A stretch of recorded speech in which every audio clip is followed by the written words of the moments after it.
History is broken. All recorded knowledge more than 300 years old has been corrupted. The Starfinder Society is recruiting outsiders to unravel the mysteries of what happened. Unlikely heroes must learn to work together to stay alive, where technology and magic exist together among the stars. Dead Sundays, most Sundays at 7 p.m. Only on twitch.tv/Logar the Ogar. The past haunts us all. We are going to go through the special Shirranukkah adventure that I have written for you guys.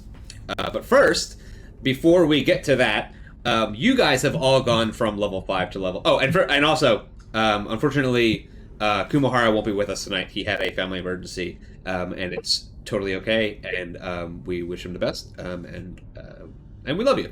We love you, buddy. You guys have gone from level 5 to level 6, so why don't you guys tell us what you guys got? Zib, you go first, and also tell them what you learned in school. What I learned in boating school is... No, so Zib is now a level 6 envoy, a fancy celebrity icon. So now, when I tell people that they know me, there's a much higher probability that they in fact do know me. I'm known around these parts. You've maybe watched my content, or liked and subscribed, or maybe you know somebody who does. So that's cool. That's cool for me. Pretty big. Feeling pretty bigly. I can also now do clever attack, which is like clever feint, but I also get to hurt people while I sort of take them out. Which is probably not true. I will probably still miss, but the thought's there. And also, I've been going to internet school, if you recall, over the past few adventures. And because of that, I now speak 2 more languages and have maybe been given the power to break my build. Yeah. We'll find out. I gave... I can only roll good now? Yeah, I gave Zib the ability to use their diplomacy checks when they're using clever feint, which means that they can also use their expertise dice to do so, and they can also use, which I just found out today, their slick customer ability, which allows them to know if they pass or fail before applying expertise dice, right? Correct. Which I guess doesn't really matter because you can do it regardless. Like, why wouldn't you just do it every time? Yeah, no, I would pretty much do it every time because slick customer lets me either roll the expertise dice or just re-roll the check instead. Oh, okay, great. So so now you never miss. I don't. Finally. Pax, tell us what you got. So Pax actually got his theme upgrade as the Xeno Seeker, which is called Quick Pigeon. I think that's how you pronounce it. I'm not entirely sure. And while by the book, what it says is that Pax and another creature can sit down for 10 minutes if they don't share a language and figure out a way to communicate. What actually happens is Pax is just so goddamn frustrating that they pretty much just figure it out for him. So he doesn't know how to create a language for people to communicate. He just frustrates people into doing it themselves. Perfect. Makes perfect sense. And what did you pick for your combat feat? He learned how to step forward 5 feet when someone else steps back 5 feet. He took some dance classes. He went to cotillion. Now he knows how to do this. Yep, he is. He's not the. Let's see. He's not the soldier that stepped out. He's the one that stepped up. Is that what it? Is that what it is? That's it. He's not the soldier that steps up. He's the soldier that stepped up. Yeah. Beck, why don't you tell us about Clara? So, because Clara is dual classing, this is my 3rd level in precog. So with that, technically I would get weapon specialization. I already have that from operative. And then I get something called the chronomatic defense. Basically, it allows me to use one of the paradoxes, those 3 dice I roll at the beginning of every day, and I can use it to grant an ally a +2 insight bonus to AC. And now, is that different from the tactical advantage one, which gives them an AC bonus against attacks of opportunity? No, I don't think it. I think one is just I can do this once per day, and the other is I could do this as many times as I have a paradox. Okay. I believe so. Let me double check for you. Speaking of which, why don't you go ahead and give us a paradox roll? Woo! And so let me make sure that since I leveled up, my number of paradoxes hasn't changed, because that is the thing that can happen. And Zib, we have been working on a mechanic for you that allowed people to recognize you. They had like a 20% chance. And now you have a class ability where people can just know who you are, or you can find someone that knows who you are within a certain amount of time. We're going to keep our original immediate recognition thing going, but also, since now we've kind of circumvented that, I don't want you to lose that, and I still want you to grow your following.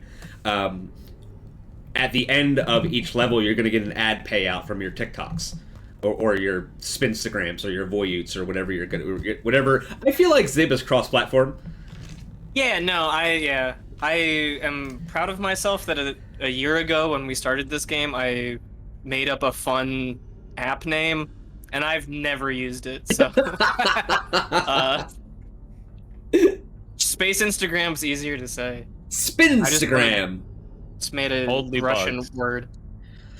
I'm going to put some Spacewave Maidens in chat, because that's where you guys are. Ooh, great news. Now that I'm at level 3, I can also use paradoxes in place of initiative checks, reflex saving throws, and any skill check in a skill where I'm trained. Hell yeah. So Exciting now they're stuff. like really good. Yeah, but I think I still only get, I want to say it's 2 plus I have a high enough dex that I get an extra 1 or something. Or maybe that was a feat I took. I don't know. I'm double checking. Logan, I do have a question about the one thing about learning the new languages. Yep. Is there a limit on, or like, are there languages I shouldn't learn?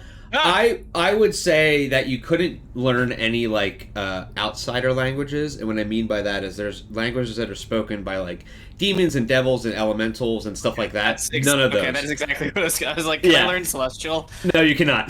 You can only learn what I'm going to call the planetary languages, which are like Castrovellian, Elvish, which would probably be a good one. Yeah. You know, I thought if I learned like Celestial, and then the next time we see the hostess, I'd be like, "What's your deal?" and she's like, "Whoa!" Every time we see her, you just break out a new word in a new language to try to figure it out. What's Does this demonic mean anything to you? No? No? I mean, and intelligent creatures do know much more than one language, and someone like the hostess, who is kind of a pseudo-celestial outsider figure, might know celestial and abyssal and infernal and, you know, all those other weird ones. Draconic, probably. Oh, you can take Draconic if you want. I don't know. I feel like on one of the planets, it is very likely that you would learn Draconic. So, feel like any of the planetary languages are good. Draconic's probably more like Latin. Like, everyone knows a little bit of it, you know. A couple phrases in Draconic that everyone knows, but no one knows what they mean. Carpe Dragon. Exactly. Always season them dragons. So, you guys are on the Spacewave Maiden. You are currently still docked on the asteroid. You're not really docked. The last thing that you guys did was investigated a cultist base that was buried in an asteroid. You had to fight a couple nasty things to get there, and eventually you got several leads, but none of them are concrete enough to really figure out your next move. So you're just back on the ship, resting and figuring out what you're going to do when you leave. To set the scene, I think Pax, Clara, and Horatio are all in their bunks. Horatio is dead asleep. Shepard is kind of permanently in his science officer chair since he's sort of melded into it. But Pax and Clara, you guys are just relaxing when you suddenly hear like Zib running back and forth through the storage area to the common area, and muttering to themselves about how they have to do something. Like they're like very busy. How's it? I'm also speaking like 4 languages now. Just muttering myself in practice.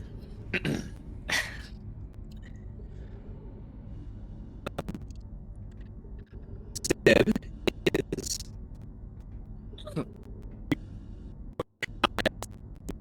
back and forth.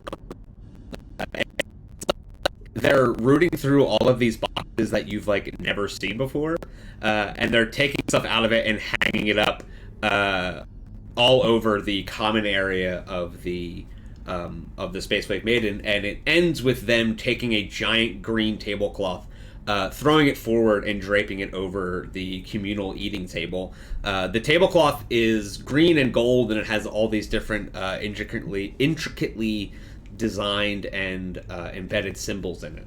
And you guys are just kind of standing there watching Zib do this. Zib, I believe Horatio will be very upset that you've done this. He yelled at me when I tried to hang the tongue of that monster we killed in the lobby, and now you are decorating the entire place without his permission. If I can't have the tongue of our enemies, you shouldn't be able to do this either. Well, that's rude of you, because this is not just for me. This is for everybody. I thought you would know that. It's like, you know, the time of year where this happens. The monster tongue thing was just a weird thing that you wanted. This is like a everything thing. You know what I mean? Can you just hang up some of these ribbons and streamers and stuff? Only because you cannot reach, but you must explain to me what you are doing. You really don't know? I have no idea what you are doing right now. Come on, it's Shirranukkah. I'm setting up. It's it's the holiday season. Are you not familiar? It's like an incredibly popular holiday celebrated throughout the system. Pax, why don't you guys make a roll to see if you know the true meaning of Shirranukkah. That is my favorite role for this. Oh, I know truly what just Shirranukkah ill-informed. is. I just don't know why we're decorating. I have never heard of that before, ever. What is it? Holy shit, you don't know shit. Oh my God. I know, isn't it great? This is Well, the best. Pax isn't from here, so. No. Pax has suddenly forgotten like who Shirin are. Never once in Absalon have the Shirin shops, like, he's just avoided them during this time of year somehow. Like, Spacies doesn't celebrate it, I guess. So, no idea what is happening. That Shirranukkah is a holiday that celebrates the re-welcoming, which is when the Shirin broke from the swarm. They broke from their hive mind to experience individuality and came back to the worship of their god Hylax. You also know that a lot of the celebrations have to do with communal eating and gift giving, and that's why the tablecloth and all of the streamers and stuff are so important to what Zib is doing. But other than that, you're not entirely sure the true meaning of Shirranukkah. I just realized that I forgot to buy gifts. Wait, Oh no, is this? Oh no, I'm in trouble, aren't I? No, that's okay. There's no right or wrong. One of the beautiful things about Shirranukkah is it's really like a, like a low ceiling, a high floor. What do I mean? It's really fine. Everybody can celebrate their own way. It's about communalism, but Hylax's whole thing is like it's communalism, but it's focused on like the individual. So it's like your individual expression of celebrating the holiday is just what you do. If you didn't get presents, that's cool. If you just want to like hang out and eat food and like, just celebrate the team and we've been through a lot and it's time to, have a good time as a group. As you finish your sentence, have a good time as a group. Ginger Seer walks in, and oh no.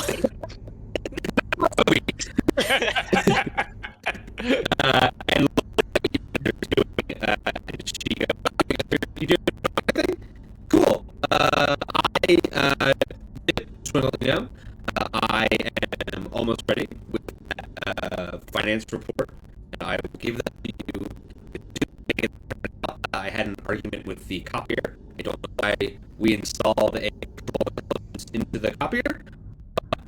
I'm almost there. Are walking me through it. So as soon as I got it. What are you gonna do with it? I'm explaining Shirranukkah to them because apparently Pax is an ignoramus beyond what I had ever thought, and Zib, I Clara thought you kind knew of that gets I it. was a Vesk. That makes sense. He's not from here. What does that mean? Well, he's not Where is here? here. Like it's a Pact Worlds thing, right? They are all Yeah. Pact Worlds. I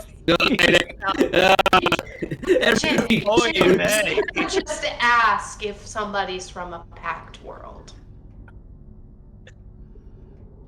So, How long have you been sitting? I've been that one I've been sitting on for like the entire campaign. God damn. they're all Pact Worlds.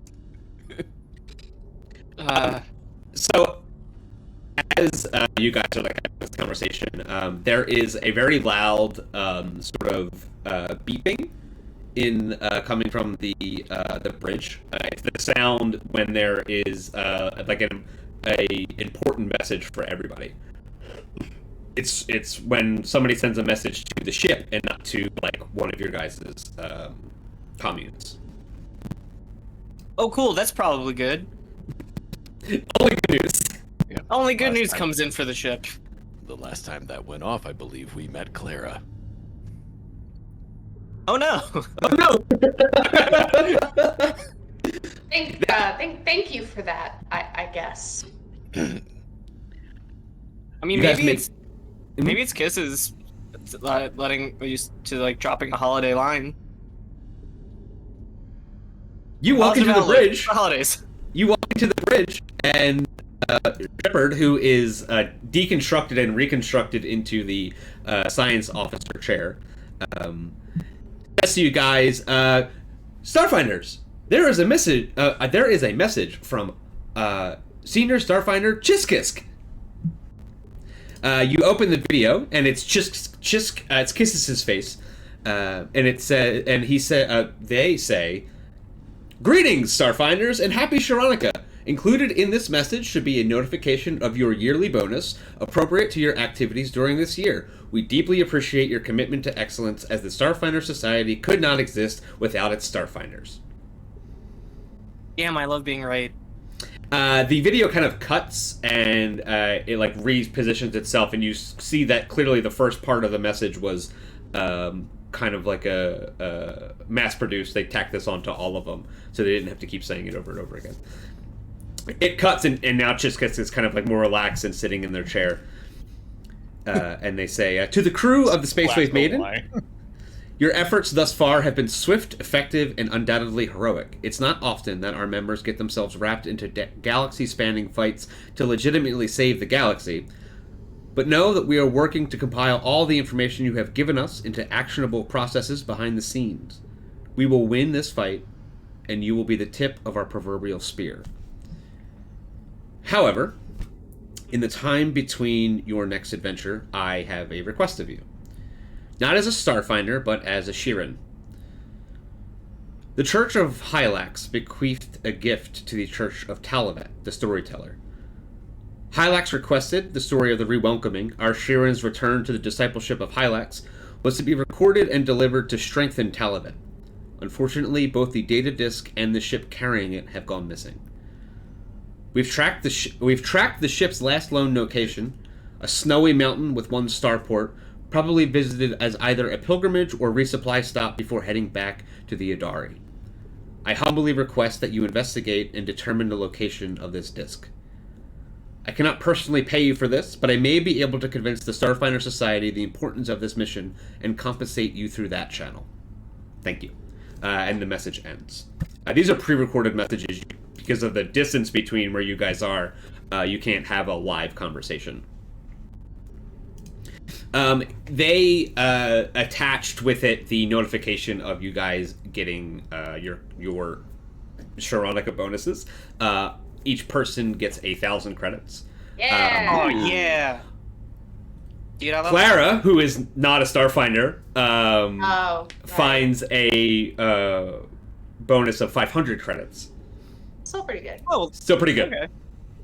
okay. Does Jin find a bonus? So Jinder's here just taps their foot and she receives nothing because she's employed by the ship and not actually involved. So she just kind of huffs and goes back to her quarters, and you hear her banging on the plastic of a printer that won't print. We should maybe consider giving her maybe just a teeny tiny bonus. We already Because- gave her quarters on a small ship. What else would she need? And she can get her regular pay when she fills out the paperwork. Isn't It's she how a this former- works. She's a former officer of the law. Shouldn't she have a Yeah. pension? That's a great question that I refuse to learn anything more about. Yeah, I don't don't- know shit about Shirranukkah. Knows about pensions. What the fuck, Pax? Hey, listen, I don't know the answer to that question. I don't know what happens if you quit being a cop because you are tired of corruption. I don't know if like you get to say that and also still Take pull this money job from and it. shove it, money, please. Yeah. I don't think she wrote reason for quitting corruption on the form. That wouldn't make any sense. Just Well- like difference of, just like That's moving because- on to different things. She couldn't print the form out, so she was something to run down. This has just been a problem that has followed Jin for so long. So included in the message from Chisk Kisk is the location of a singular remote starport on the planet. Oh shit! What the fuck is the planet called? Oh, shit. What a weird planet name. I've never heard of. Oh shit! What is the fuck is the planet called? Give me 1 sec. It is Triaxis. Okay. Triaxis is a planet that has, right now, permanent winter. The seasons only change once every, 150 years. So, right now, it is winter in Triaxis, and where this place is. It has a very odd... it has a very odd cyclical cycle for its seasons, and a very drawn out, and because of the way that it orbits the sun and the way that the planet rotates. So right now there is a place in Triaxis that you guys are asked to investigate.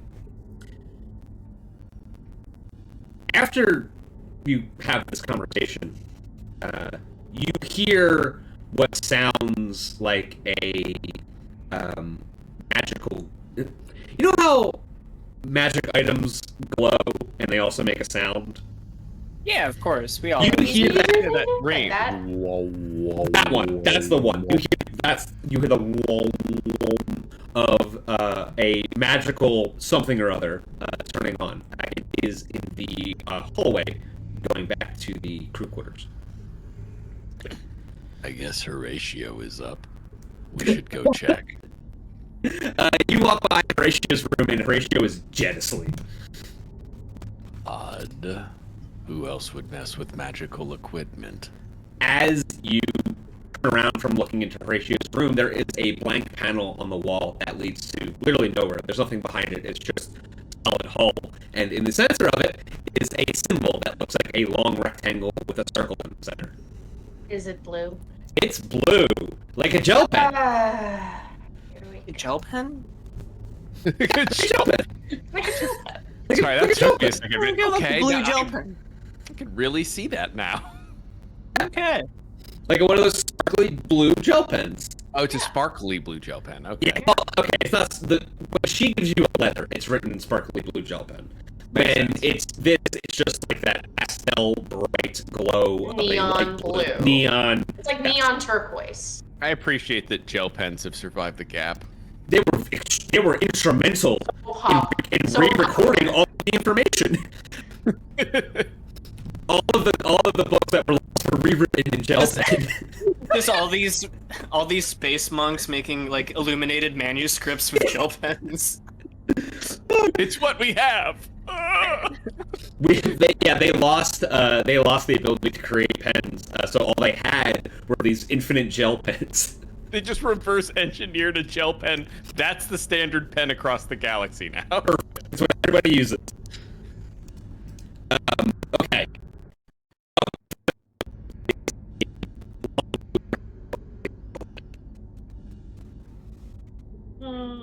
Here we go again.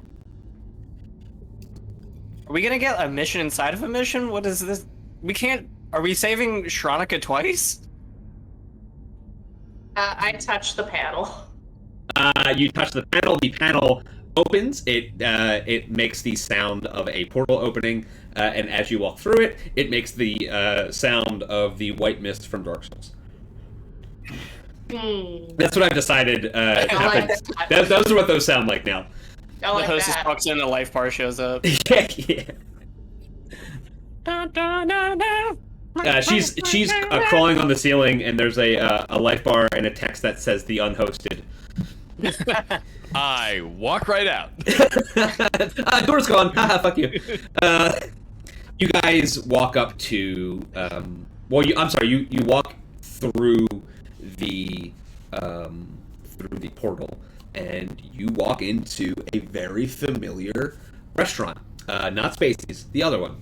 It is a dimly lit, dark restaurant. You can hear the sounds of what sounds like cooking in the background in the kitchen that you guys cannot see into. There are 3 seats in front of you, and there are 3 tables. There are 3 places set with plates and napkins and things. The restaurant near the end of the universe, not at, Right. near. Not Here. You walk up and distinctly copyright different. yes, we do not call me. I do not have any money. You guys walk up and sit at the counter, at the diner counter, like you guys have done a couple of times before. And as soon as you sit down, you hear the cooking sounds die down, and the hostess floats out from the back and floats up to you guys. Is she both the hostess and the chef? Don't worry about it. Do you ask her that? I asked her that. She says, not exactly, but it's not a no. I'm sorry, nobody's ever asked me that before. Why would that be weird? I don't know. It's just. Do you get 2 weird. paychecks? How can you do your hosting job and the cooking job? Also, I've never seen any actual food in here. She says, I would pay myself if I could only figure out how to use this damn copier. No. It was all the time. And she laughs and she goes, no, I don't actually. I mean, I cook food for myself, but most of what I do in the back is sourcing ingredients. Hmm. The 3 of you are currently on a mission. Are you not? A certain Yeah, we have to save Shirranukkah. a certain data disk has gone missing, and the 3 of you are once again tasked with saving a different kind of universe. You're going to take a break from your galaxy-spanning adventure to save a story, which is quite important. I am going to give you my assistance in this, and then at some undetermined point, I will request your assistance in kind. So that would be, what, 2 favors now? No, we I owe think you? you're paid up. Oh. Everybody's paid up. Until now. I am going to offer you each a Shirranukkah gift that is specific to you and you alone.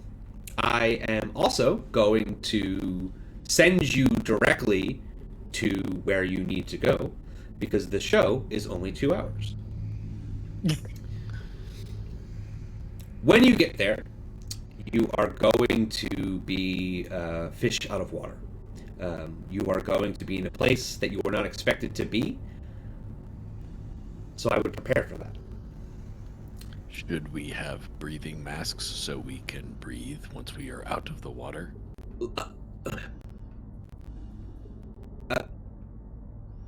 You'll be fine, honey. You'll be fine. She like I taps don't your remember shoulder. I don't remember Pax being this dumb. Is there a gas leak on the ship? Pax. This is Christmas. Remember This when is we talked about metaphors, Pax? I do remember that. It's a Christmas gas leak. Yeah. This is Christmas Pax. Christmas Pax is dumber. She claps her hands and three plates come out on a little conveyor belt. The first is a pair of gray gloves. I'm going to show this to you now. Show this to you now. And go. And 3 Yeah. plus 20 is heading into you. Yeah. and 4, 3. Yeah. Okay, so now it should be in your journals. Okay. Journals. She places these grenade clubs in front of Zib, and she says, Gasp.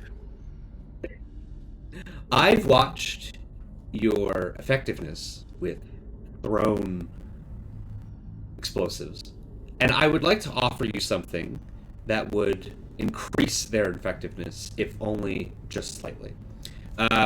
Essentially, these gloves are going to allow you to be specialized in grenades, which means that you can add half of your character level to the damage.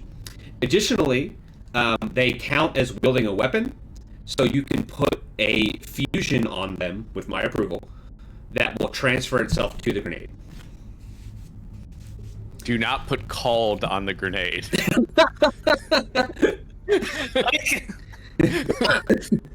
Or do. We're not your dad. Just put your back on someone and call it and put a grenade inside someone's body. Problem solved. No. Here, swallow this glove. The next thing that she puts in front of Pax, roll 20 is being a real bitch right now. And I want it to load. So instead, I'm just going to Google it. I think this is what it's called. Yes. Pax, in front of you, on the plate, is what appears to be like a soft. Is this for me to consume? It is for you to consume. It looks very tasty. Should I eat it now? I eat it.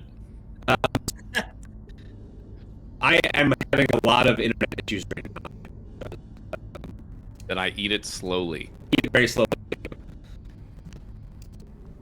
I take 2 forks and I try to use them like chopsticks, but like just the other end of the forks. Very slowly doing it.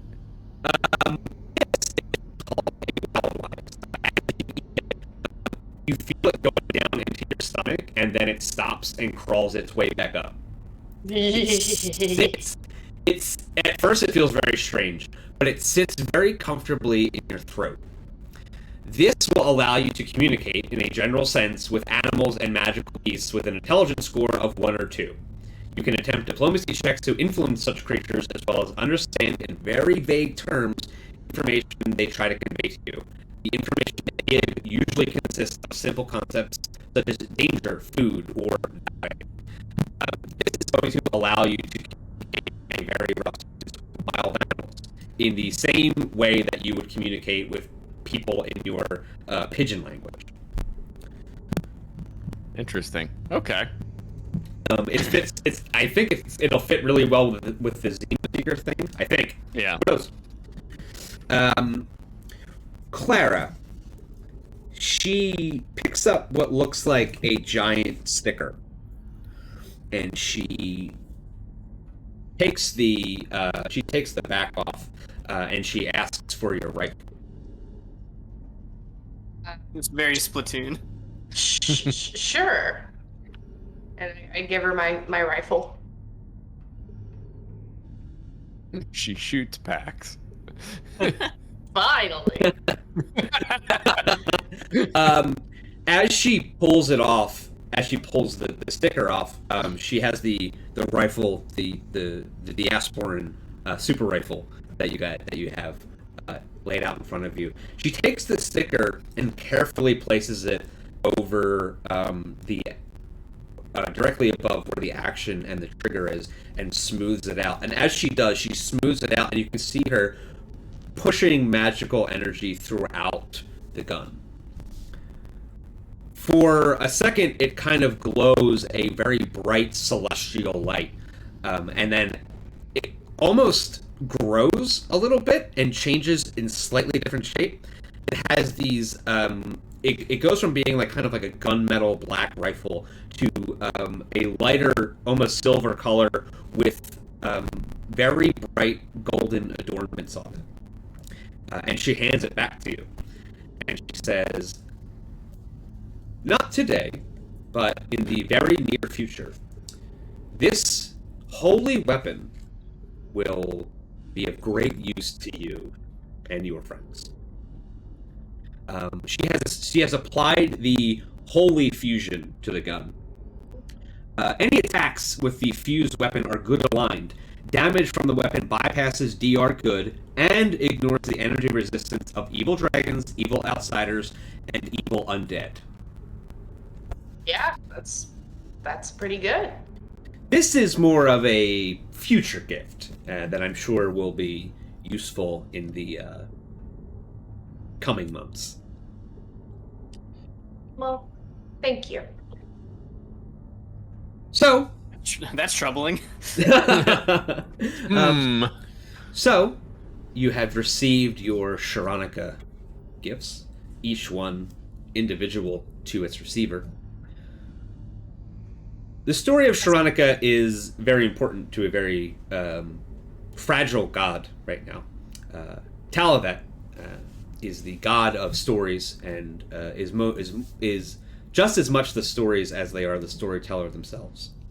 Talavet was almost killed when the gap happened.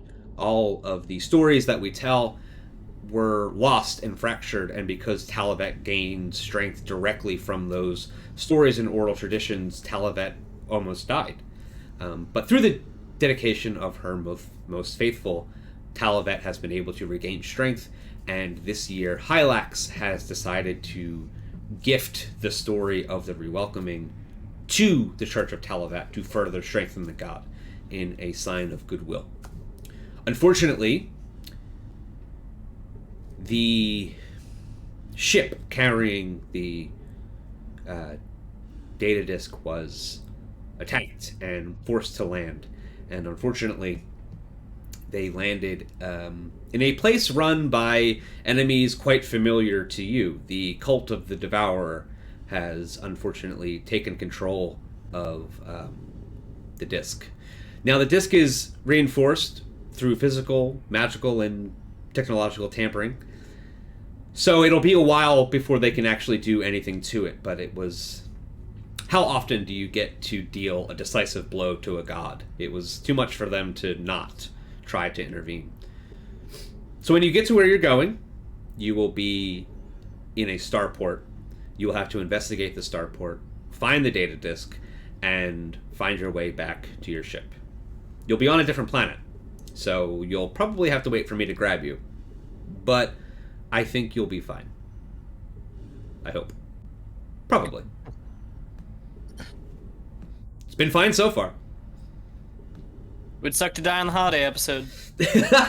Sure fucking would. So, do you guys have any questions? No, ma'am. It's winter on the planet, right? Are we equipped for winter? Yes. Do you celebrate Shirranukkah? The hostess says, well, I don't not celebrate it. I've been around since before Shirranukkah even happened. I am aware of most of the holidays celebrated in the Pact Worlds because it's important to me to know what everybody is doing at most of the time. But I would say that there's like a war on Shirranukkah right now, and I just want to make sure that you're on the right side. I would say that there is very Shirranukkah anymore. There is an attack on Shirranukkah, but it is a much more physical and actual physical attack than it is conceptual. Everybody is still allowed to celebrate Shirranukkah. No, they're changing the cups in the coffee places. A lot of the people think that Shirranukkah has gotten like too commercialized. You know what I mean? They forget that it's all about Hyliax. You know what I mean? You know what I mean? I have no idea what you mean. I have seen religions born and fall in the hundreds of years that I have been floating around in the Pact World space. It is no different from any other one. And while it is a nice holiday, it may not last forever. So perhaps the will of the people will usurp the importance of Shirranukkah. But that's not what is important about Shirranukkah. Shirranukkah is important to the individual. That's the true meaning of Shirranukkah. True meaning of Shirranukkah is what it means to you. She gives you finger guns, and as she does, little gel pens shoot out, and they squirt magical gel juice. It looks super cool. That's terrifying. That's really weird. Yeah, she goes, that was His powers are so strange. Yes, so she claps her hands, and the three plates in front of you. Well, actually, one other question. Oh. Horatio would have normally been here, but he's sleeping and wasn't able to come through the gel pen portal. We forgot to get him. Right. Did you happen to have a gift that we could give him when we get back? Right, I forgot. I would have just, put it in his pocket while he was sleeping. Not that I can do that. I can't do that. Why did I say that? Never mind. Anyway, she claps her hands again, and one plate comes out, and on the plate is what looks like a USB drive. And she picks it up and she hands it to you, Pax, and she says, this is a spell overloading chip.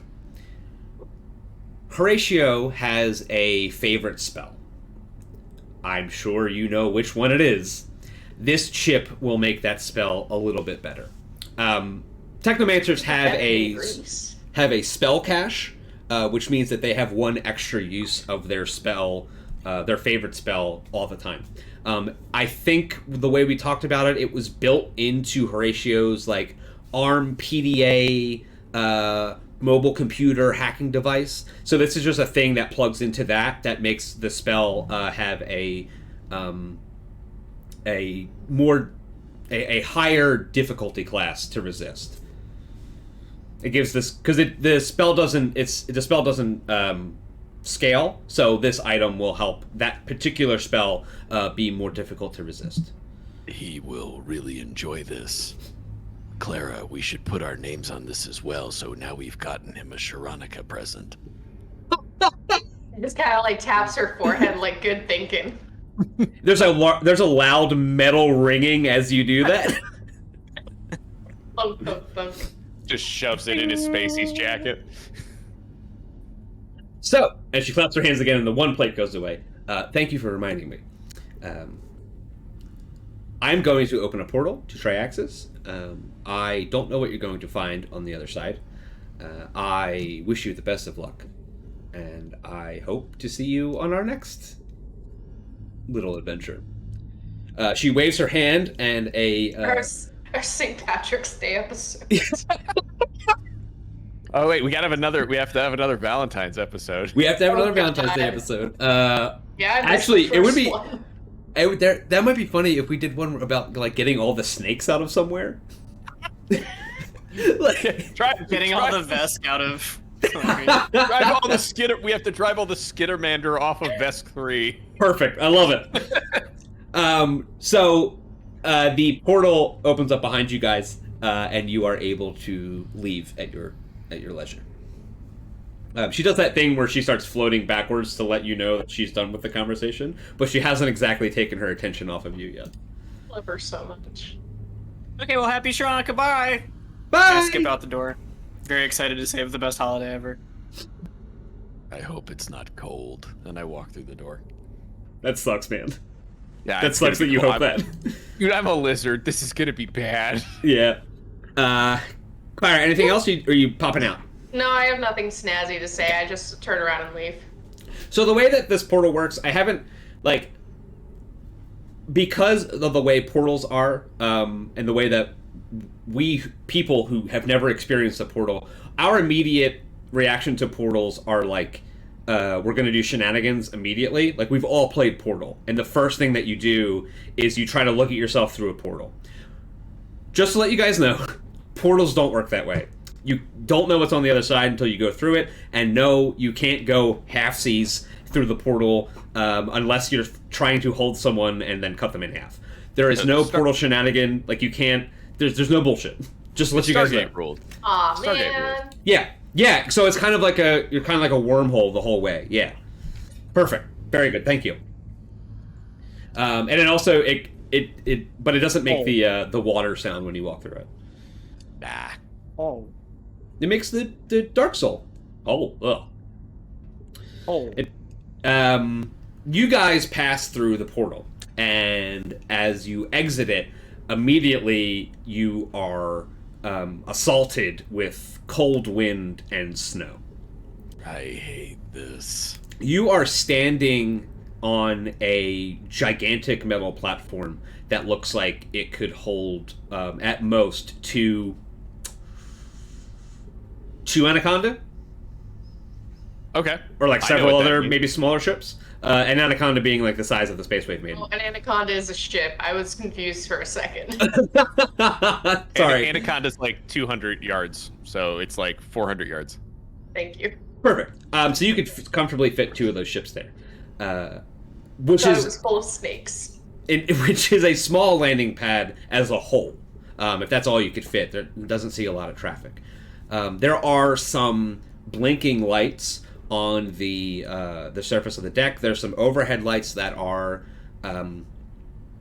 casting light onto the ground, so you guys can see what you're doing. The sun is setting. It's kind of the end of the day. There's nobody else on the deck, and there is only a blinking light to the right of you that has a staircase down right in front of it.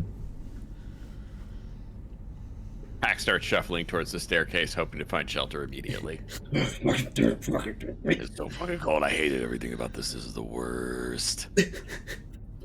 Oh, You come on, guys, where's your holiday cheer? I left it back on the Spacewave Maiden. Jesus. All right. Calm down, kids. You guys are protected. It's not cold enough for it to be a problem. It's just cold. Your spacesuits all have environmental protections built into them, and they will protect you from being too cold. But it doesn't mean that you're like not cold. You just won't suffer any. Pax is just being a baby. Yeah, he's a big kid. That I'm okay with. Like, Pax has heating in his suit, just being a baby. You guys walk down the flight of stairs that goes underneath the landing pad, and it turns, and you can guesstimate that it kind of turns, and then the door that you are facing will open up into an area that goes into the mountain that the starport is built into. You are standing in front of the door. The door says Triaxis 7. And as far as you can tell, it is unlocked. Well, I remember the gas that shot out of the last door we went through and wait for my companions to show up. Does one of you want to try this door? I think it's unlocked. Yeah, let's go. Open the door. Zib, you open the door, and nothing happens. It's just a regular door. It opens in the middle as an automatic sliding door, and you walk into the receiving area of a starport. There is a security desk and a customs manager, but that's it. They're both empty. There's nobody in either of the desks, and there is a large waiting area past those in the back. Are the desks dusty? Like, does it look like nobody's been here in a long time? No, they just look like there's nobody there. And in fact, like, the whole place kind of seems like it doesn't see a lot of traffic, so there's kind of no reason to have somebody up right now. Also, you guys didn't land. Right, exactly. You guys didn't come in a spaceship. You guys walked through a portal. But little bell I can ring. No, there is only a big empty room, basically. I wonder if they have a food court. I wonder if they're getting ready for the big communal dinner. That could be it. The only exits that you guys can see from where you are the one you came in, and there is, in the back, there is one that goes to something called Starship Maintenance, and then there is one that is called Port Maintenance. But so far, you have not seen anybody. There's no starships on the pad. There probably isn't anybody in Starship Maintenance. We should head towards Port Maintenance, I guess. Makes sense to me. Packs of inconsistent intellect. Let's go. Savant Duro. Wisdom 10, intelligence 8. It's true. It's the street smarts. Yeah. Perfect. A perfect combination. So, excuse me. So you guys open the door that says Port Maintenance, and as you guys walk through, you start to hear, finally, sounds of other people. You see the area around you gets more and more utility designed. There's like not a lot of everything involved down here is used for maintenance. All of the access ports that you could get into other parts of the system or other parts of the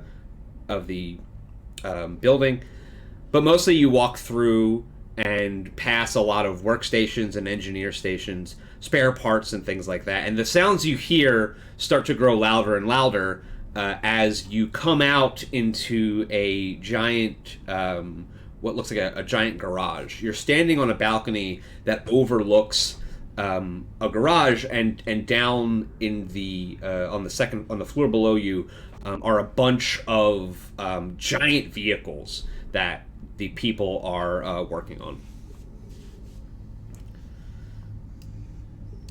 Whoa!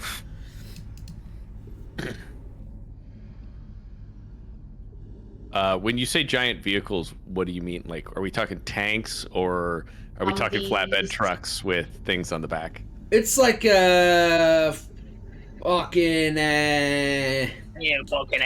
fucking tank, tractor, trailer, fucking. You don't know what the fuck the thing is. It is a not a very wide but very long vehicle, and it's fucking big. Have wheels? No, there's no wheels on it. Treads? What?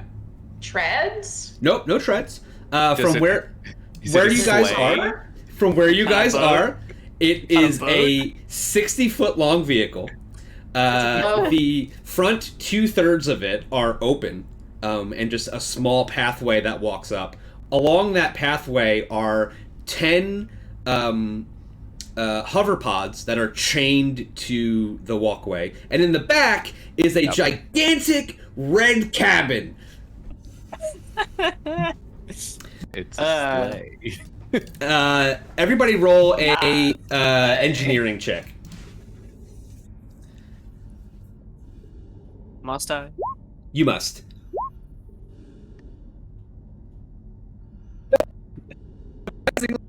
You know exactly what this is. This is a hyper sleigh.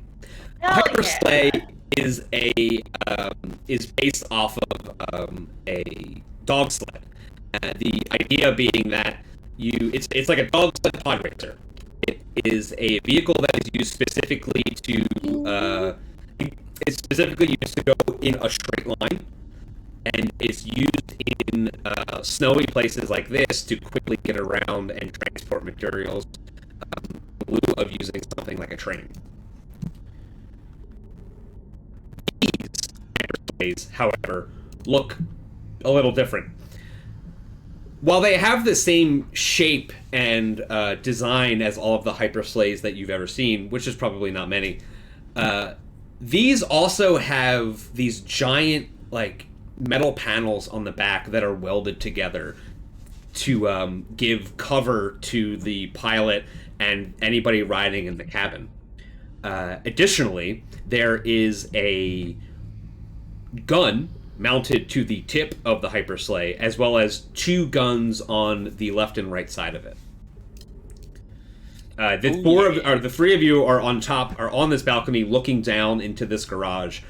These people that are down there are just having a great fucking time. They're ripping pieces of metal apart with their Dead Space guns that I can't think of the name. It's not an arc welder. What the fuck is it called? Plasma cutter. There's the... Oh, yeah. They have their plasma cutters. They're taking off these giant pieces of what looks like starship panels and welding them to the sides of these hypersleighs to reinforce them. Do these people, do they look like they're employees here, or do they look like culty? Why don't you make a perception check to see how far you can see and how closely you can make out what they're wearing. Zib, is this a Shirranukkah tradition to weld metal to sleighs? I mean, again, it's a very individualist holiday in a way. So,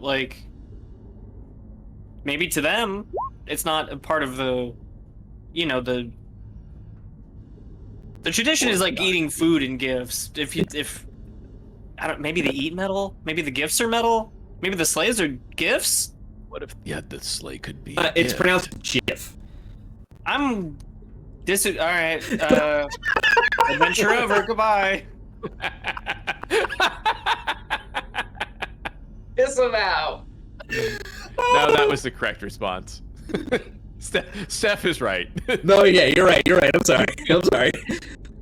So you guys can see from where you are, these people look like they have uniforms on, but they look like they've been destroyed and sewn back together in a very chaotic way. The way that they're moving around, they are partying and ripping things apart and punching each other, and just one of them will just lean over and stab one of them with the plasma cutter.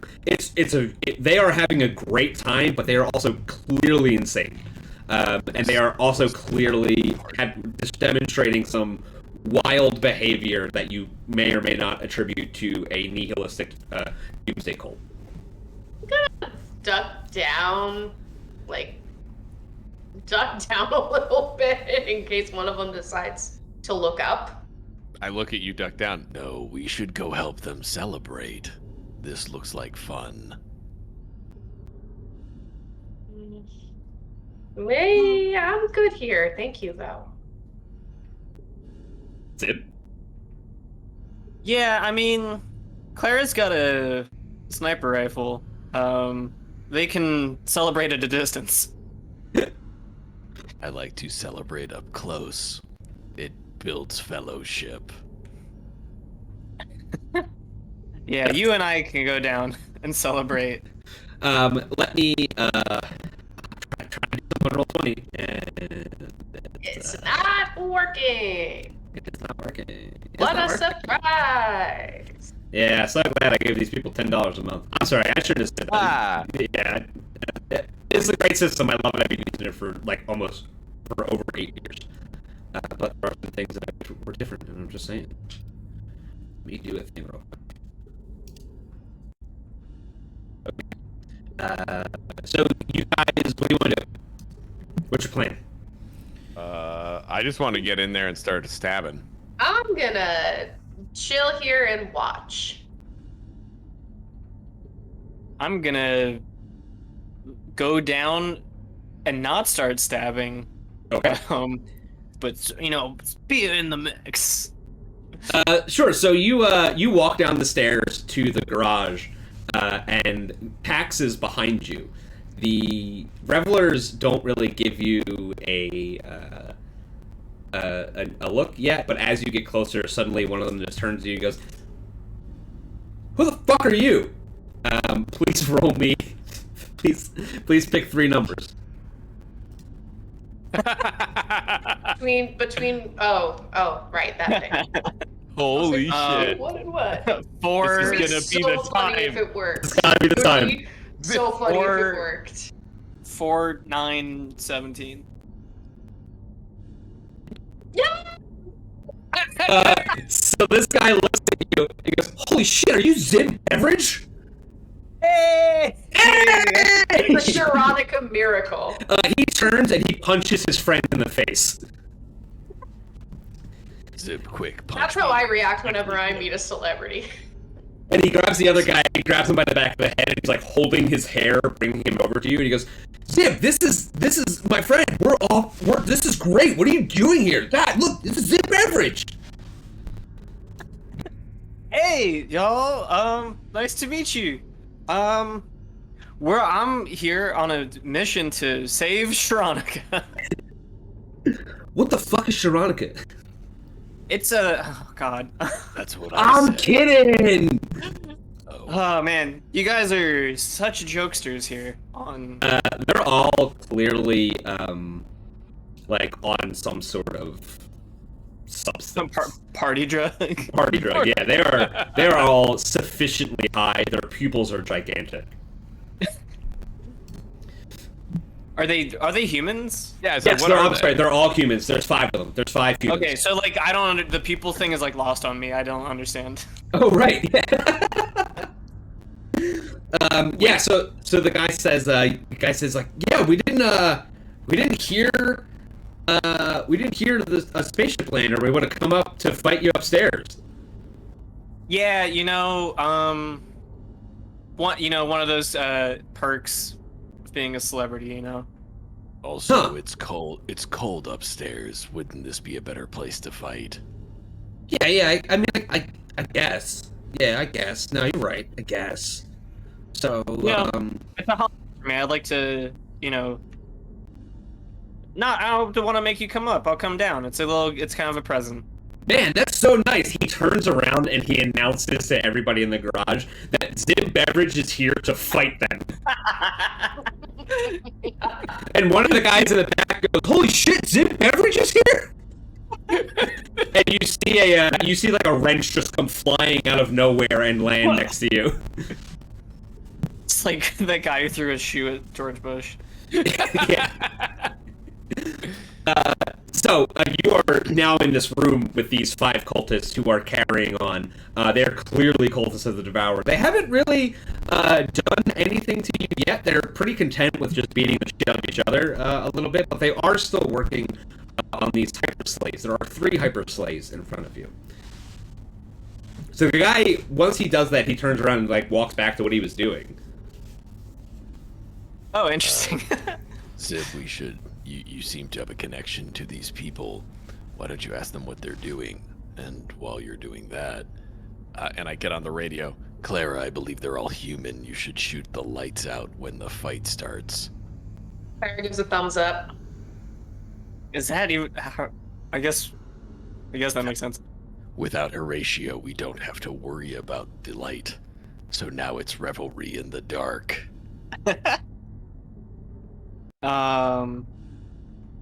Yeah, I guess I don't have like a change attitude kind of thing. Well, you I guess do. I just what? I mean, you all diplomacy. There is a action in the diplomacy skill Oh.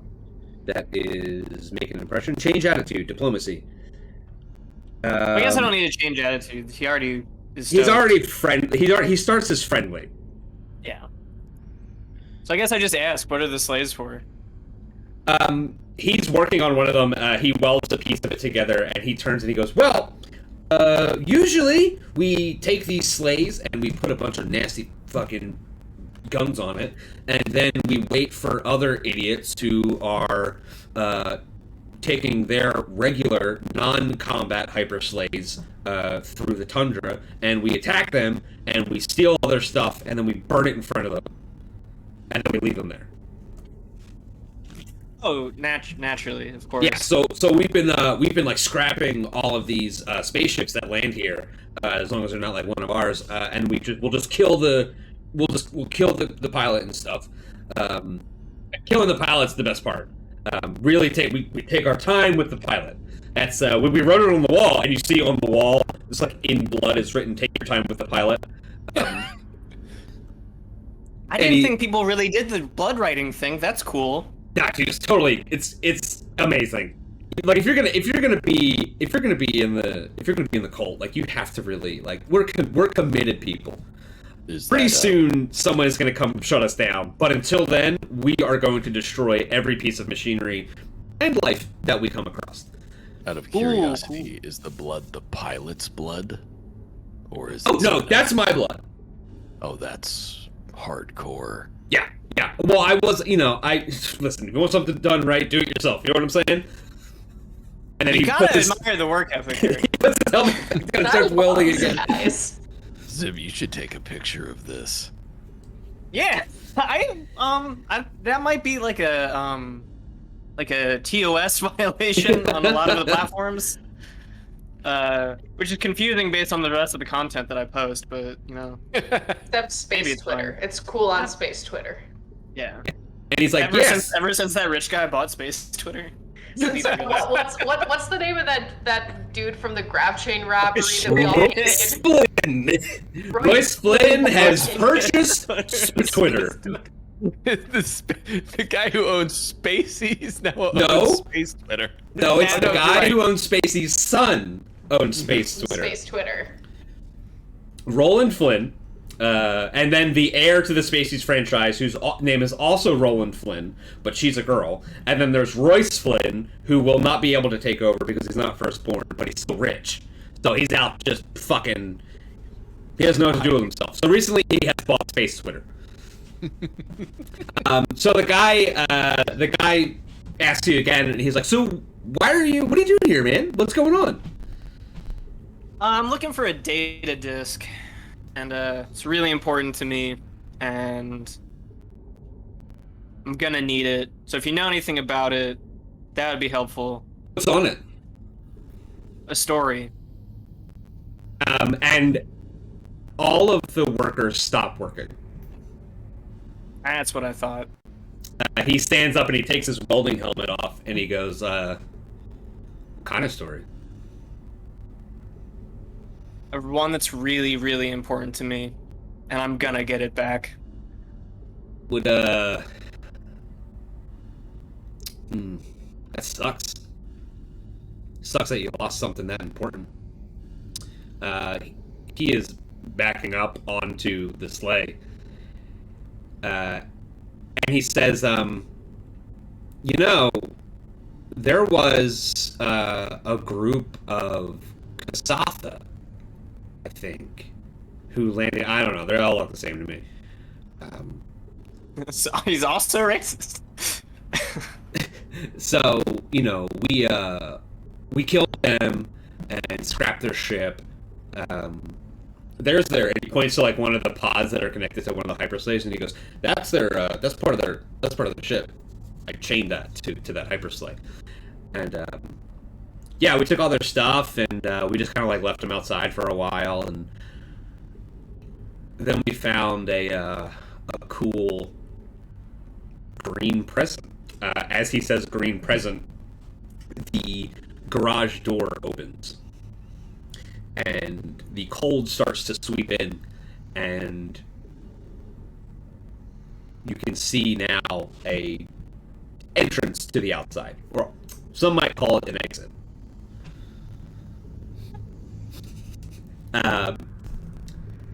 And he says, "Is there a mechanism for the garage door that I can see from where I'm at?" Make a perception check. You got it. No. Okay. I am going to jump down from where I'm at, and I'm going to use my jump jets to kind of cushion my fall a little bit. Okay. Make a acrobatics check. You got it. Good enough. Yeah, you take no damage. You might have taken damage. I don't really remember what we decided how those work, but it was only 20 feet, so you were going to take 2d6 and then take no d6. So great. Cool. As you jump down, the one that is talking to Zib looks at you, and he backs up onto the hypersleigh, and he says, yeah, and once we figured out what was on that disc, we decided that we were gonna,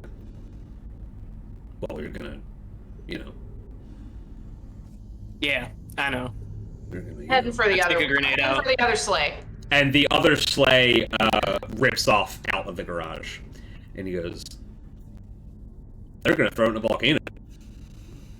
There's a volcano on the ice planet? Yeah. Anyway, it was nice meeting you. And his sleigh takes off, leaving one sleigh in the garage. Heading for the third sleigh. Let's go. Come on, hop two. Let's go. Load in. So, here's how this is going to work. Do you remember when we did the Great Grav Chain robbery? And we Yes. tried to do the chase? Right. And we did it super fucking wrong. Right. Now is the We're time to doing fix that this mistake. Yeah. So I have designed... The way this is going to work is we're going to use the vehicle chase rules in the core rulebook. The vehicle chase rules are similar to the... they're not really similar to the spaceship combat, but you guys get to act a lot more while you're doing it. I lost my window, excuse me. Let's move you guys down, not there, to here. I got too many windows. And so, oh no, that's wrong. Hold on, let me fix that. So, Looks like we're in the lead. Good for us. you got, no, you're actually, it goes the other way. Oh. So, Raj is read here. left to We're right. gonna win.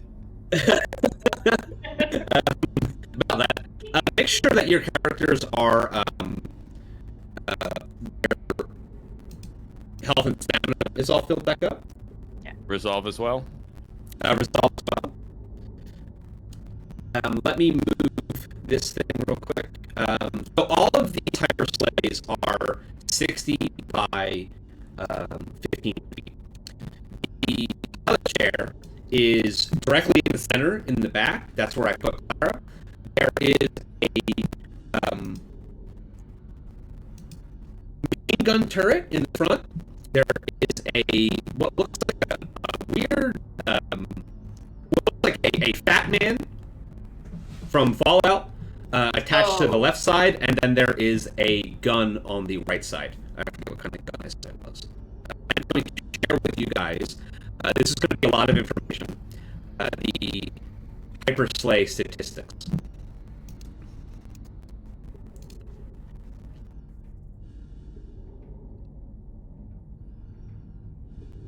The long word of it is that there are autoloaders built into the hyper sleighs. That means that you don't have to reload and you're not going to run out of ammo. That is a special thing that I did so that we didn't have to worry about it. On the front, the hyper sleigh is what's called the Spritzer Slugger. The Spritzer Slugger is a gun that I created that has a variable proficiency. It's a move action to change its configuration.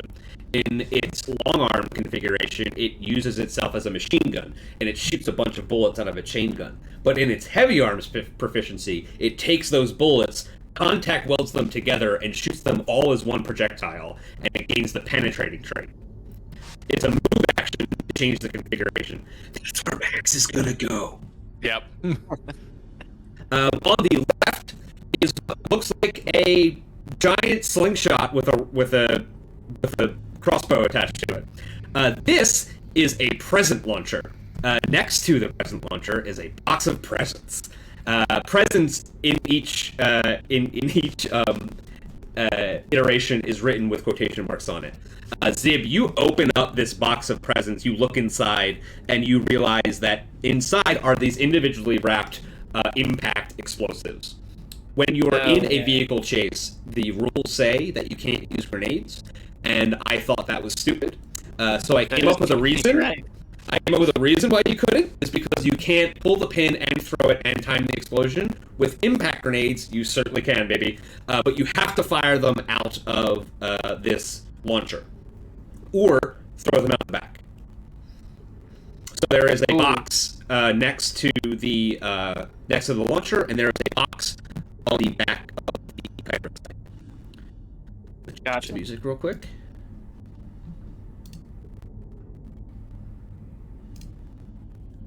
You're going to hear some car sounds.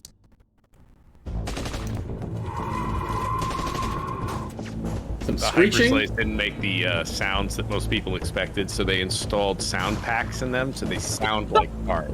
They sound like cars. Are these playing out of a speaker? Yeah, they're. You suddenly hear this music and the sounds of a 1920s car chase. Rattle 'em, boys! See? Yeah, they'll never catch us. We gotta go get him, you every see? once in a while. Okay, gonna edit these, turn these down a little bit. I'm gonna turn off the car horn. I'm gonna This hypersleigh is really cash. I don't know if that's slang. I don't look up 1920s slang. It sounds right. Yeah. These knees. Alright, hopefully Steer Escape doesn't have like an aneurysm. Okay. This should be good.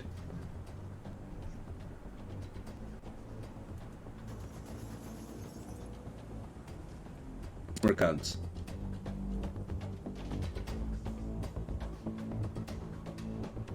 Put this here. Okay. So the right side of the hypersleigh has a mounted long arm. It is a Red Star plasma rifle. That's all it is. It's just one that's mounted to the hypersleigh, so you don't have to reload it, and you'll never run out of ammo. Clara, you are sitting in the back of the hypersleigh where the pilot chair is. You're in this sort of, it's a little bit elevated. It's about 5 or 7 feet up. You have to walk up a little flight of stairs to get there. You have pretty good cover. You sit in the pilot chair, and you're looking at what looks like a ramshackle group of technology that's just kind of kit-bashed into each other. But pretty much immediately, you can figure out how to make this thing go fast. Additionally, you sit down in the chair, and you feel it kind of wiggle, and you realize that you have a swivel chair. What this will allow you to do is that as a move action, you can just turn the fucking chair around and shoot at anybody if you want to. I do love shooting. Almost as much as I love piloting. Chase rules. Now, the way that chases work is it goes in a certain order. Everybody please click your character and roll initiative. There is a piloting phase, there is a action phase, and a resolution phase. Yeesh. Oof. I would like to use one of my 15 paradox on that, please. Hell yeah! So that's 15 plus my bill. Ah, damn, I didn't... So, wait, so that's 15 plus, you said? Yes, because it changes the base die roll. So I would still get my bonus. So it would be 20. Okay. Okay, now they are going to add a turn, add a turn. Now, the way this works is the first up is the piloting phase. In initiative order, the pilots are going to make decisions on what they're going to do with their sleighs. There's a couple different things that each of them can do. Most of them involve a move action. You can speed up, you can slow down, you can try to increase your AC by using evasive maneuvers. You can try to get up next to another vehicle and get very close to each other so that you guys can attack each other with melee weapons, sort of. Or you can do a double maneuver, which is a full action that lets you do 2 piloting maneuvers at a -4 penalty. So let me roll. So a lot of what's going to happen is you just tell me what you would like to do, and I will find the thing that best correlates to what you want to do. Real quick, which is the ship that one cultist said that the drive was on? This one, up front. The the blue one. Yes, this one up. Yes, the blue one. Okay. We gotta roll initiative for these fellas. 1, 2, 3, 4, 5. Oh, they were all secret. So we got an 8. We got a 20. A 7. 17. Who's missing? Good old Glasses McFriendo. And an 11. Clara, what's your dexterity mod? 5. Okay.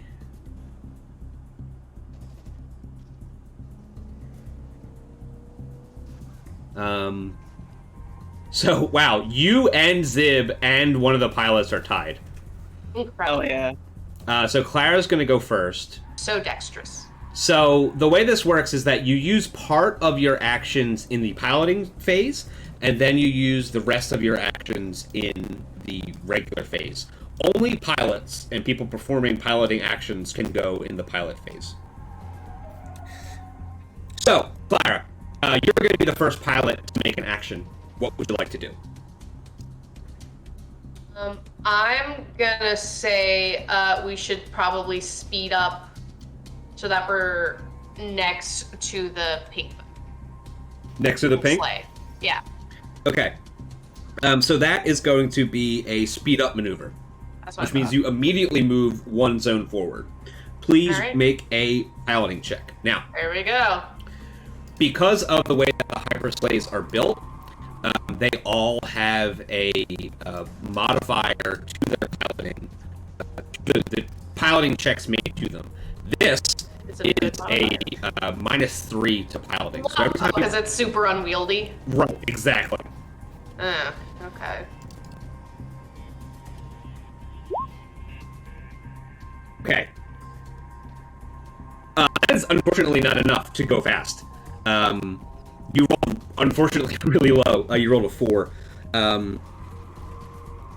Yeah. The vehicle moves forward 1... okay. So the check was a 20... was a 23, which means that you failed it by 5 or more, which means, unfortunately, that you are not going to move at all. You try to speed up, and it doesn't go, and in fact, you lose a little bit of speed as you do. Sorry. Still figuring this out. Give me a second. The pink pilot is going to make her move. His move. They're all men. They're 5 men. They're horrible. Guys being dudes. I'm sorry. The blue one is going to make their move. They are just going to try to keep their current heading by rolling a piloting check.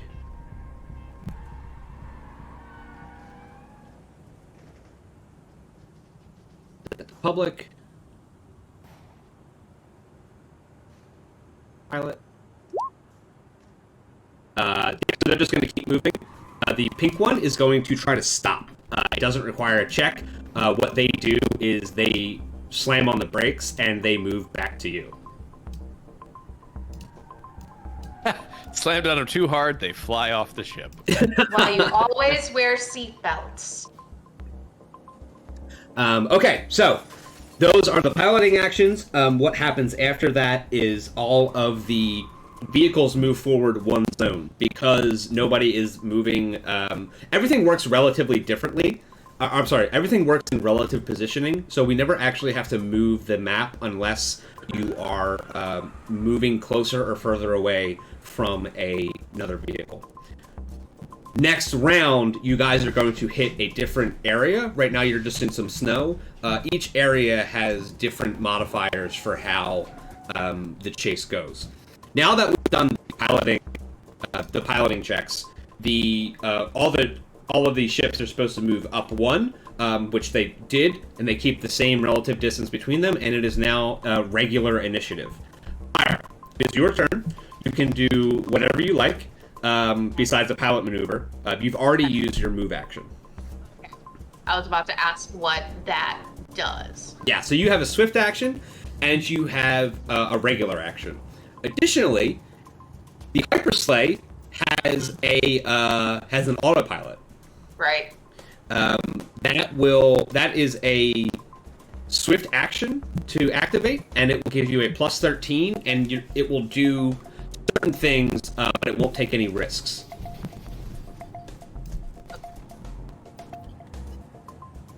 But I've already used my move action, so I wouldn't be able to do the swivel chair thingy so I can fire, right? Well, you could fire out of the window this way. Okay.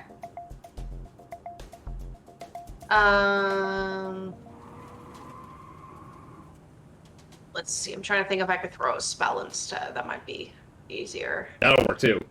Because the autopilot would just keep things stasis, right? It would go forward and it would attempt to make the best decision, but it wouldn't do any like crazy moves. It wouldn't try to do like it wouldn't try to do a feint or like kick up snow or like try to trick someone into running into something. It would just go straight and avoid obstacles. Okay.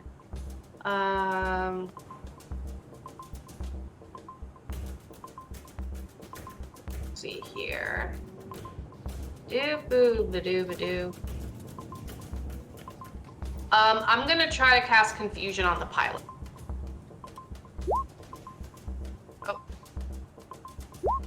Oh, sorry. I'm just trying to read. Single creature causes single creature to become confused. I think it's not. It doesn't say what it.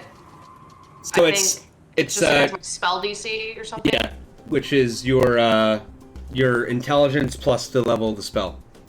Okay, so it would be 17. He fails. He is confused for the next round. I have no idea. I did not even possibly think that could happen. I never thought of that. I have to now look up what he will do on his turn. It's the same guy we were talking to. He just doesn't know what he wants. It's like, but Zib's on that sleigh. Zib like, I can't hurt is Zib. is my friend. Zib, it's my Zib. Maybe that is what happens. Okay, so it is the pilot in the front's turn. They are not going to do anything. They are currently focused on making cargo forward.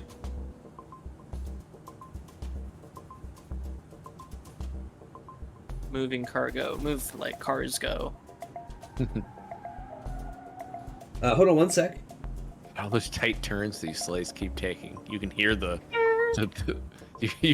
you can hear the blades really squealing to hold traction. Dude, these speakers are kicking them out. Yep, she's not going to do anything. He's not going to do anything. Zib, it's your turn. Cool. So can I shoot presents? Hell yeah, you can shoot a present. So you open the box, and loading an impact grenade in the present launcher is part of making an attack with it. So roll a 1d4. Nope, I need to type a R. Cool. Okay. So you pull out over-roasted chestnuts, which are a impact fire grenade. So make a just make a regular grenade attack. Now, when you are piloting, when you are shooting from a moving vehicle, you can target the vehicle itself. You can target the people on the vehicle. Your attacks will take a -4 because of how fast you're moving. Everybody's attacks. Your attacks, Pax's attacks, the other side's attacks, all of it. Okay. So you can attack this guy, who currently has soft cover, this guy, who has regular cover, or the ship itself, which has a hardness of 5, which means that it will take 5 less damage than you deal it. Okay. I guess I'm gonna attack this guy, soft cover man.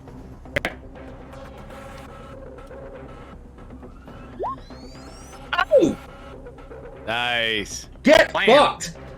So it also, because you're so the present launcher uses the attacker's grenade proficiency instead of any other type of proficiency, which means that with your brand new gloves, you get to add 3 to the total damage.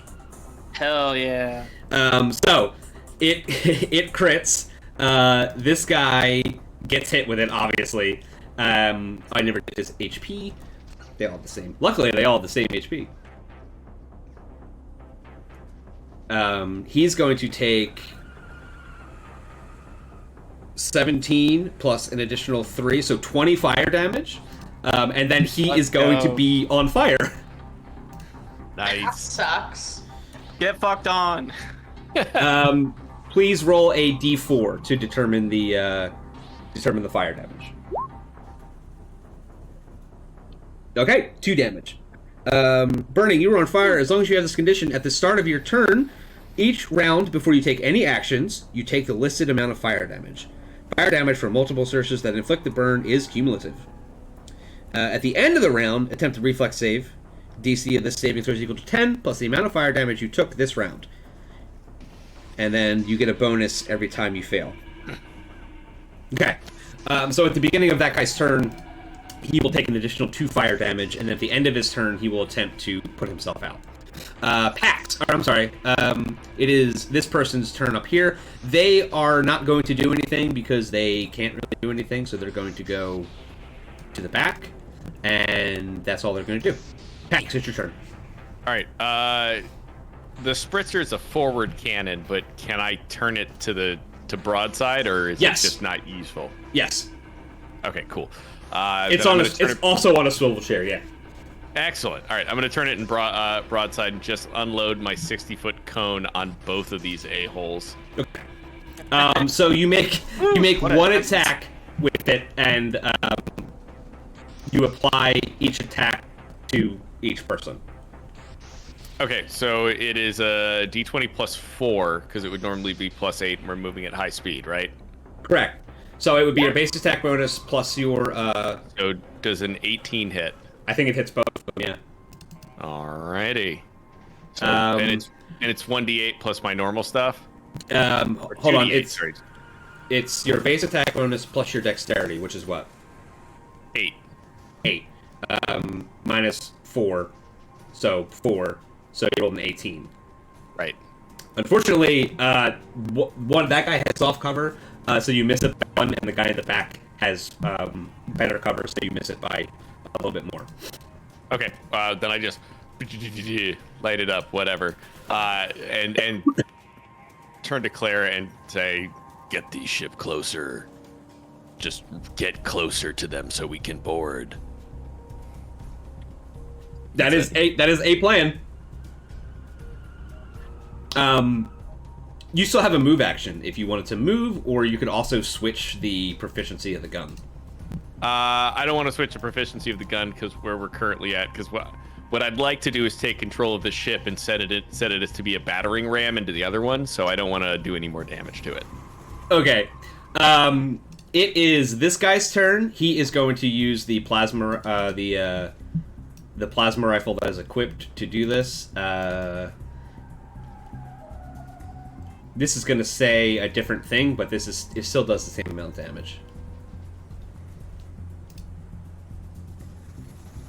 He's going to make a full attack at Zib. Zib, you're getting partial cover or you're getting soft cover right now from being kind of in between the edge of the hyperslay panel and the gun itself. Does an 18 beat you with your cover? Is that kinetic? It's energy. Yeah. Or energy? Yeah. Okay. I don't you know take what my cover is. you get a +1 to your AC. Oh, yeah, still beats me. Okay. You take 7 cold damage as this guy shoots you with a cold ray from a giant hypersleigh on the other side of the path that you're in. Yeah. I need 1 second to change my shirt. I am roasting. Cold ray from a hypersleigh. It's fun to say. Wow. Wowie, wow, wow, wow.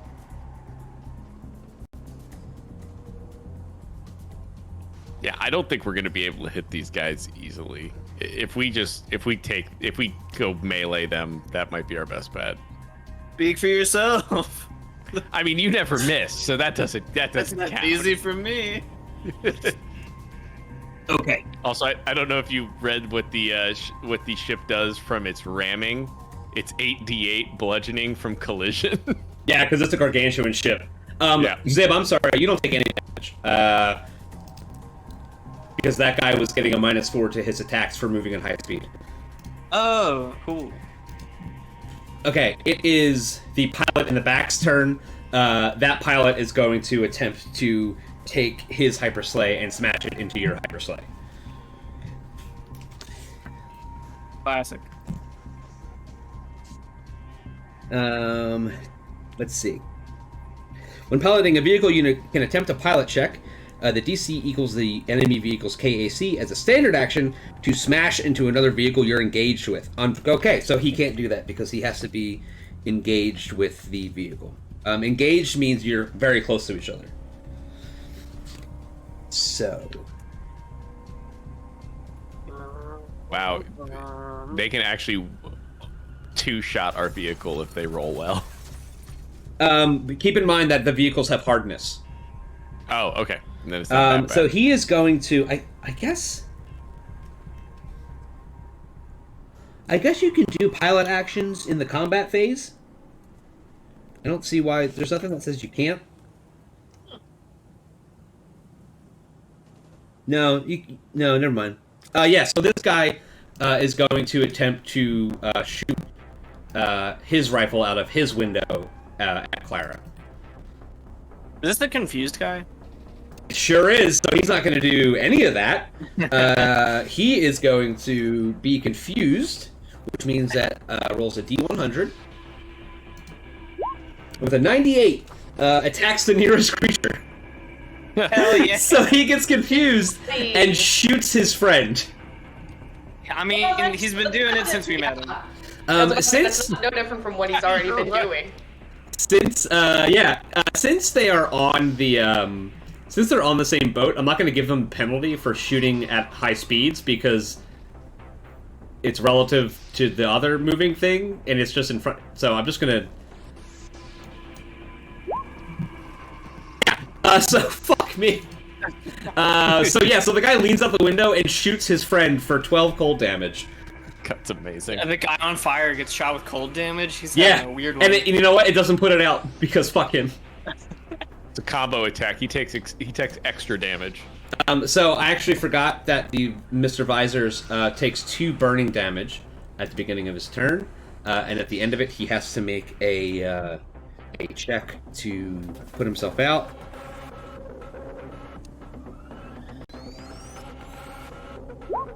Which he passes. All right, so he's no longer on fire, but this guy is no longer confused because he's only confused for 1 round.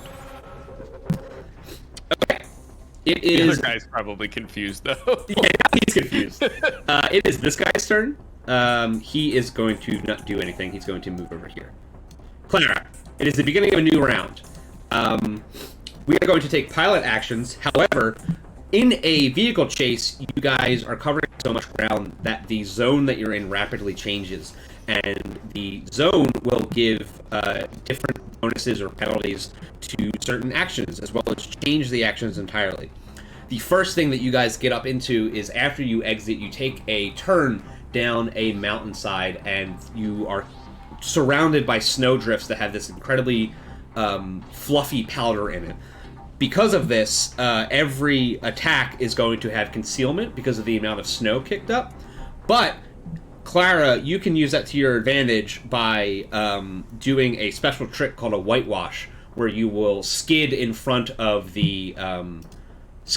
somebody to blast snow into their face and give them a -2 to piloting checks.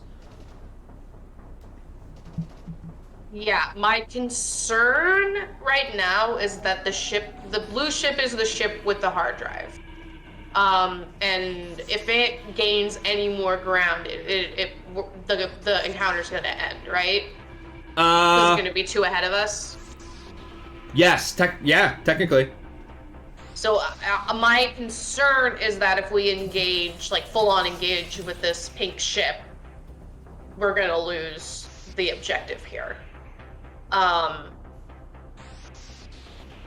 tempted to say we could try to pull up maybe in front of here and then attempt that whitewash, and then that would potentially hamper the pink ship without us losing the blue ship. Does that sound good? Yes. Or can we not do that? In order to do 2 tricks like that, shoot, you're right. Penalty. you'd have to do the double maneuver, which is fine. You can do that.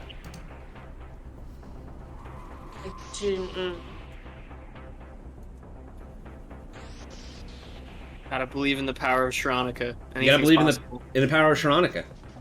When you're coming from the black, you want a place that reminds you of home. You want traditional foods like our Eoxians cadaver digits, fresh fried every cycle, or tacos made the Spaffini way, flavored with real asteroid sauce. With quality finding up with a syndicate for their prices any corporate collar can afford. So after you dock, head over to the eye. We're open all cycle, every cycle.